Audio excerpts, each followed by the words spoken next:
The morning sun stretched across a quiet street in San Diego, reflecting off glass towers and expensive cars that never noticed the small auto garage squeezed between two modern buildings. Inside, Daniel Carter wiped grease from his hands while his 7-year-old son Liam sat nearby doing homework on an old wooden table. Life had never been easy since Daniel's wife passed away, but he carried on, fixing engines by day and being both mother and father by night. The garage was small, the tools worn, yet laughter somehow lived there. Daniel believed kindness cost nothing, even when everything else did. A sleek black luxury car rolled slowly into the garage, silent and powerful. Daniel immediately knew it didn't belong in his world. The driver stepped out first, followed by a woman dressed in elegance that screamed wealth and exhaustion at the same time. Her eyes looked tired, like someone who hadn't slept peacefully in years. In the back seat sat a young girl in a wheelchair, maybe 10 years old, her legs covered with a soft blanket, her hands resting motionless in her lap. "My car isn't the real problem," the woman said quietly. "My daughter is." Daniel frowned gently, confused. The woman introduced herself as Victoria Hayes, a billionaire investor known across the city, though Daniel barely followed the news. Her daughter, Emily, had lost the ability to walk after a mysterious spinal condition. Doctors, therapists, and specialists from around the world had tried everything.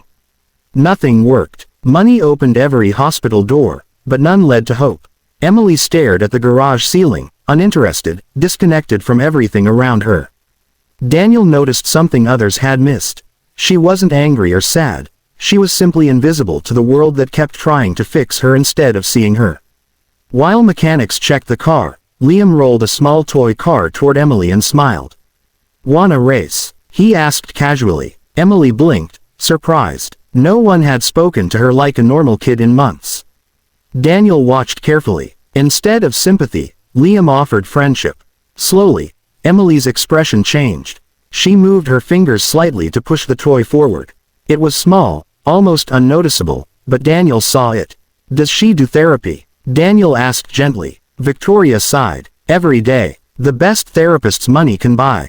Daniel hesitated before speaking. Maybe she doesn't need the best therapy. Maybe she needs the right reason. Over the next few days, Victoria kept returning under the excuse of checking on the car.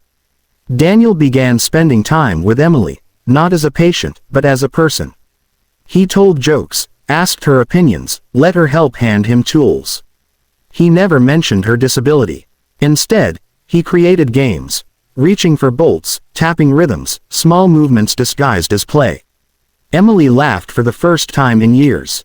One afternoon, Daniel placed a small wooden board on the ground. "Captain Emily," he said dramatically, "we need help launching this spaceship." She giggled weakly. "Mission rule," he added, kneeling beside her wheelchair. "You're in charge." Encouraged by Liam cheering beside her, Emily leaned forward. Her fingers tightened. Her legs trembled slightly. Victoria watched from the doorway, unsure whether to hope or protect herself from disappointment. Then it happened. Emily pushed herself upward, just an inch at first. Her knees shook violently, but Daniel stayed calm, holding his hands near without touching. Seconds felt like hours, and suddenly, she stood. Only for a moment, only with effort, but she stood. The garage went silent. Victoria dropped her purse as tears flooded her eyes. Doctors had told her this moment would never come. She ran forward, shaking, unable to breathe. "Emily. Baby, you're standing." Emily looked shocked. Herself, laughing and crying at once before collapsing gently back into the wheelchair. Victoria fell to her knees, sobbing uncontrollably. "How? We spent millions. How did you do this?" Daniel smiled softly, wiping grease from his palms. "I didn't fix her," he said. "She just needed someone who believed she wasn't broken." Victoria cried harder, realizing for the first time that while she had given her daughter everything money could buy, she had unknowingly taken away the one thing Emily needed most: normal love, patience, and hope.